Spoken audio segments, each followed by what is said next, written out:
Hi, and thank you for taking the time to learn more about your Social Security benefits.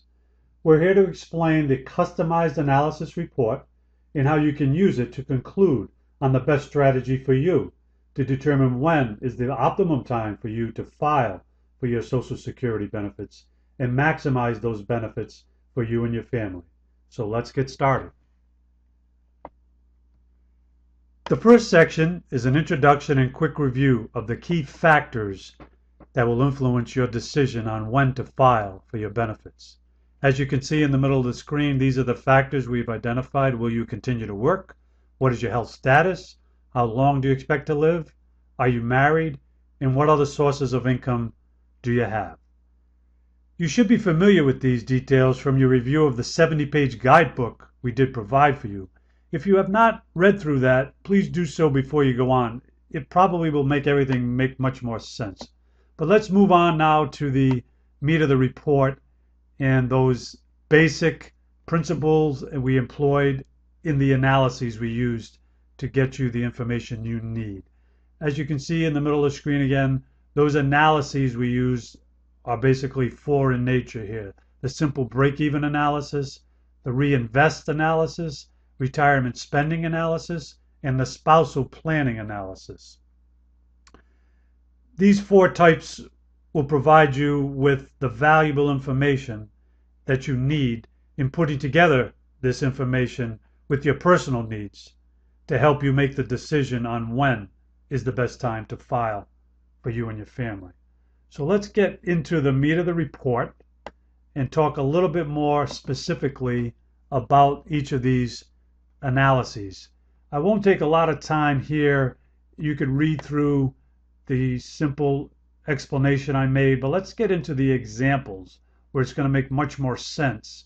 And again, these examples and this information is available in the 70-page guide as details to this level of information we provided in this customized report. So first, let's take a look at the first analysis, the break-even analysis. And here we're going to show you a couple of scenarios. The first being age 62 versus 66, and the second, late claiming, which would be filing at age 66 versus 70 in the second scenario. So the results will illustrate that if you start Social Security benefits early, being at age 62, you'll receive more checks, but the amount will be permanently reduced. The break-even analysis, which we'll show you in a second here, shows the age at which the cumulative benefits from the later filing begin to exceed the cumulative benefits from the early claiming scenario. So let's now take a look at that and see if we can get this chart in play here so that it can be visible pretty well by everyone. So let's take a look at this. So here we've taken a primary insurance amount here at the top of the screen of $2,000, and we've entered the first age at which we're going to look at, which is age 62. And the current age of the beneficiary here is also age 62 in this current year of 2014. And we've entered the age 66 as well into this scenario. So let's take a look at that. First of all, at age 62, if you take your benefits early and you are and do have a full retirement age of 66, you're going to get your monthly benefit reduced. So from a $2,000 benefit, your benefit is going to be reduced to $1,500 if you take it early at age 62. If you wait and take it at your full retirement age, that amount at your full retirement age is $2,234 as it shows in the chart. So as you start looking from the left side of the chart and you begin to take your benefits at age 62 at $1,500 a month, they'll accumulate, as you can see, through age 66 at about $95,000. If you wait and take your benefits at age 62, and that first year monthly amount will be $2,234, as you can see in the column third from the right, it will accumulate to $26,000 in the first year. So as we move forward through age 66, 67, 68, 69, as you can see where the yellow is highlighted is where they begin to even out. So at age 74, you would have accumulated $277,000 and $277,645 by age 74 if you collected and filed early. If you waited, obviously at 66, you'll see on the right-hand column there's about 270,000 you would have collected. So as you enter into your 75th year, is where that balance shifts. And as you can see, you would have accumulated 303,000 versus 304,000 if you had waited to age 66. So that illustrates the break-even point. In other words, if you lived past age 75, you would get a benefit for waiting. Your monthly amounts will accumulate to more, and you would get more per month. So let's take a look at now the second example, which illustrates the same type of scenario, but illustrating it with looking at 66 versus 70. In looking at the second break-even analysis, where we're comparing full retirement age of 66 versus waiting for a later filing of age 70, as you can see, we've got the same $2,000 amount and the same $2,234 amount. But at age 70, if you wait to file for your benefits at age 70, your benefit accumulates all the way up at 8% per year, all the way up to $3,293. So as you can see, reading again from left to right, you collect at age 66, you accumulate up to age 70, about $141,000 versus your $39,000 for your first year. But as you move forward into your 70s, you can see as it's highlighted in yellow again, your break-even age is 79, where you can see in the chart at age 79, if you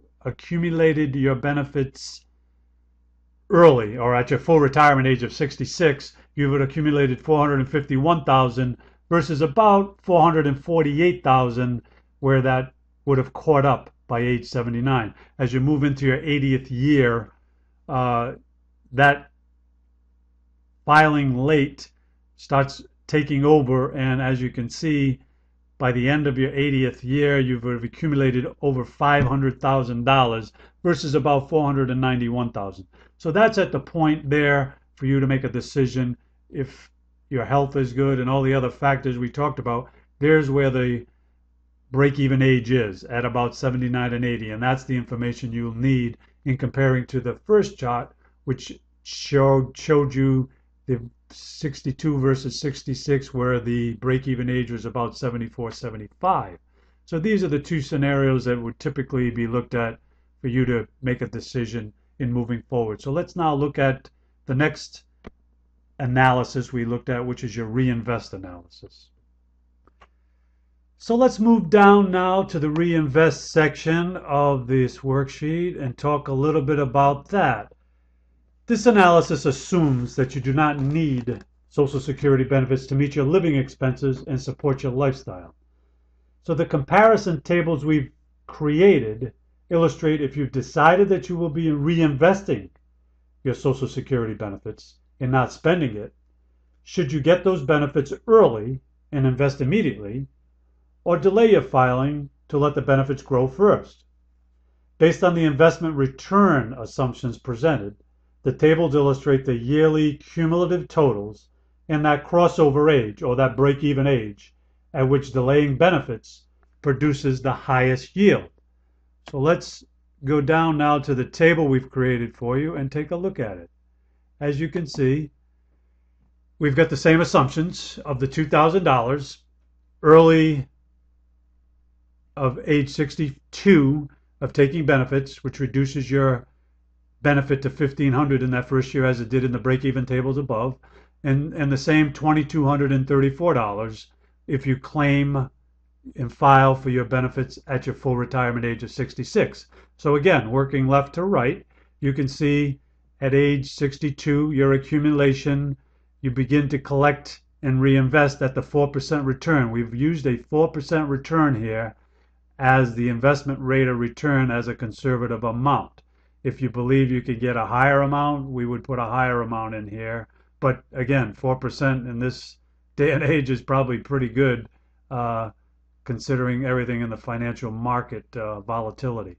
So let's again start at age 62. You see the accumulation with a 4% return of about $107,000 accumulated at by age 66. If you begin collecting that at age 66, your amount would be about $27,875. And then moving down to your break-even age, which we talked about a moment ago, you can see that in the year 2030 and 2031 is about that break-even age of age 78 to 79, whereby collecting benefits early and reinvesting immediately at age 62, you accumulate about $595,000 by the age of 79.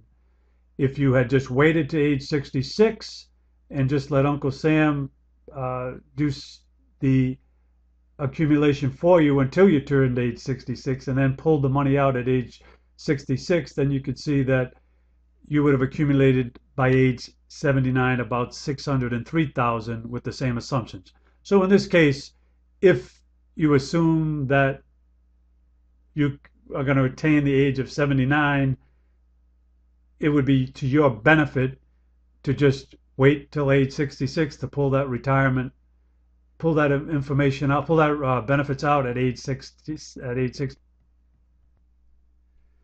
So let's now take a look at the next analysis, the retirement spending analysis. Let's move down to that section and talk a little bit about retirement spending. This analysis will allow you to conclude on the best age to file for your benefits through the review of your estimated annual spending needs. Social Security will become a source of your income when you retire, but will not represent your sole source of income. So it's important to understand and plan where the remaining income will be drawn from. Things like your investment accounts, your savings accounts, or even continuing to work. So this analysis illustrates your Social Security break-even age, comparing early filing, age 62, versus later claiming, age 66, if you plan to spend your Social Security benefits early, and not dip into your personal savings to meet your annual spending needs. The chart provides you with the visual of, number one, how much of your personal assets will be impacted, and number two, what is your crossover point? That crossover point is the age at which you are taking less from your personal assets to meet your same annual spending needs. In other words, your break-even age. So let's take a look at that and see how we can get a better handle on looking at that point in time. So number one, we're still looking at the same $2,000 of primary insurance amounts and the same ages and the same COLA adjustments. So this all becomes a comparison that's comparing apples to apples for you. So again, the only thing that's changed here and the only thing we've added to the puzzle here is the $60,000 in spending.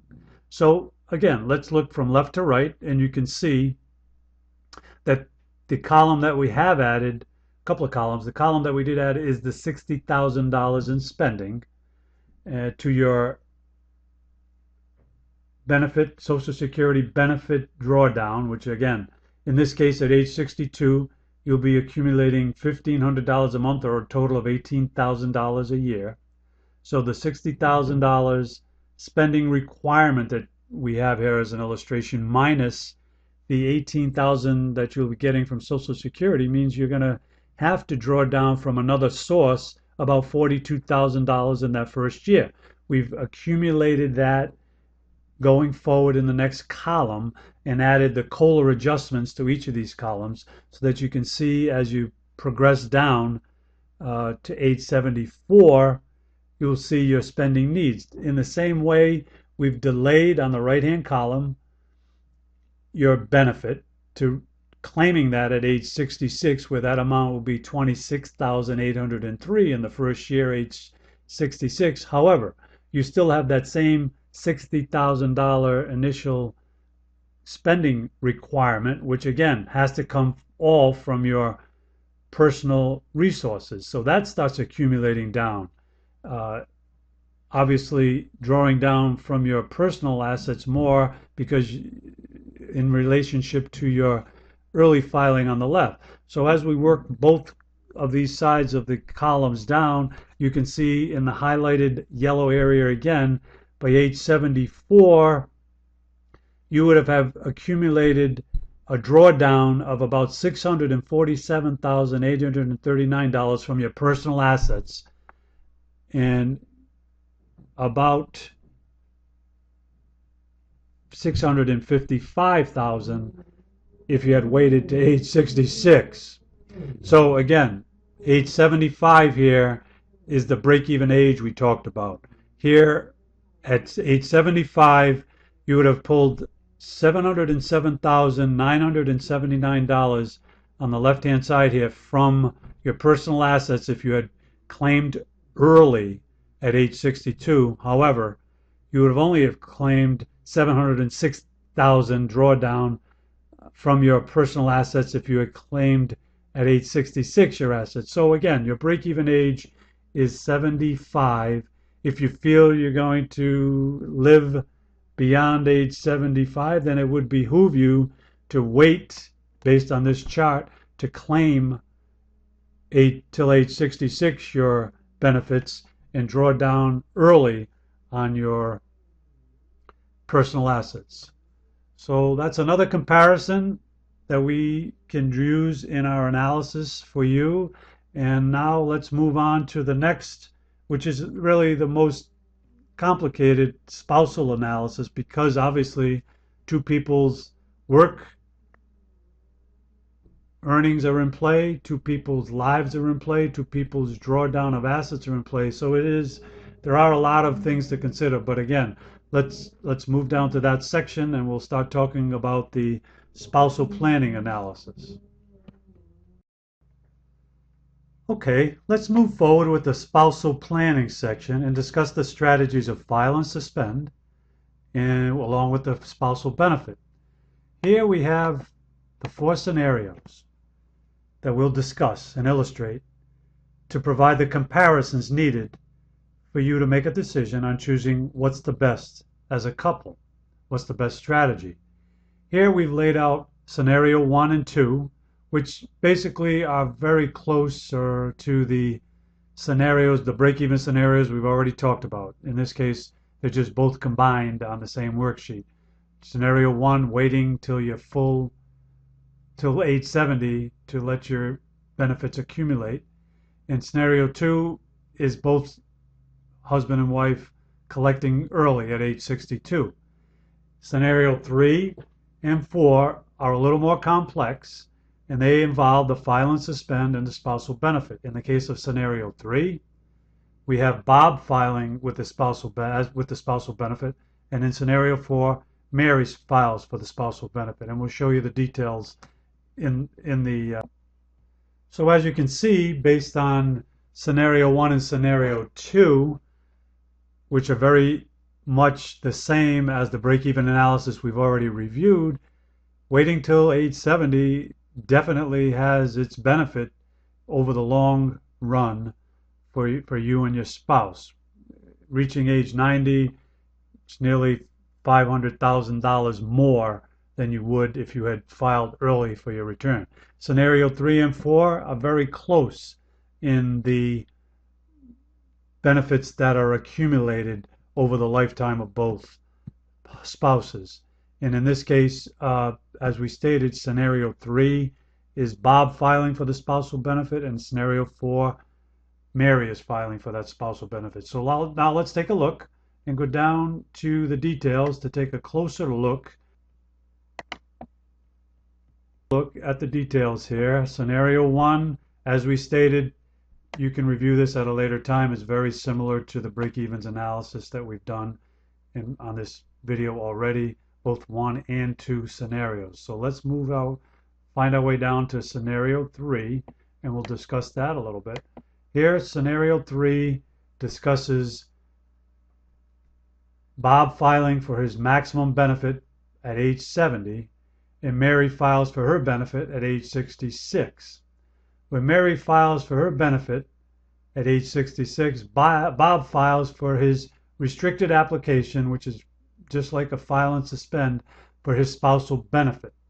So that engages him to receive, in this case, $472, as you can see on the chart, based on Mary's filing, while his benefit is suspended and is continuing to grow at 8%, where it will maximize at $3,293 by age 70. When Bob reaches age 70, he then is removed from the spousal benefit. He no longer can collect the spousal benefit. However, now that Bob is on his full benefit, Mary is now eligible for the spousal benefit, and that's exactly what happens in this case, because Bob's benefit is larger, much larger than Mary's. She's able to collect on as a spousal benefit 50% of his benefit, because her benefit was not up to equaling 50%. In this case, the spousal excess is $249. So now, as you can see, we'll scroll down here a little bit, and you can see where Bob and Mary's benefits are injected into this worksheet as each turns 66, 68, and 70, based on Bob filing for his $472 spousal benefit at age 66 in 2020, and Mary filing for her $944 full benefit at full retirement age in 2020 at her age of 66. And then when Mary turns 68, when Bob is 70, her spousal excess benefit kicks in to the tune of $1,247, and Bob's full benefit of $3,293 are engaged, and both are accumulating those benefits moving forward. So now let's take a look at the fourth scenario, and we'll move our way down to scenario number 4 here and talk a little bit about that. In the fourth scenario, we have a very similar situation. However, in this case, Mary is going to be filing for her spousal benefit as opposed to Bob filing first for the benefit. Bob claims his maximum benefit at age 70. Mary files for her retirement benefit and her spousal benefit at the same time at age 66. Bob files and suspends. Here's where that strategy comes in. Bob files and suspends at age 68. So his benefits continue to accumulate. However, by filing and suspending, this entitles Mary to her spousal benefit. And in this case, her earnings on her benefits based on her work earnings was $944. However, based on Bob's work record and the spousal benefit that she can claim when she turns 66 and Bob is 68, there's a $236 excess, as the chart shows here, which then raises her benefit.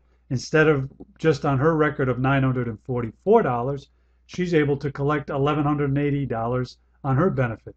Bob then will collect his full benefit at age 70 in the year 2022, and as we scroll down here to look at the details, you'll see just that Mary's benefit kicks in at age 66 at her full retirement age of $1,180, which represents the spousal benefit amount, the excess of $236 over and above her $944.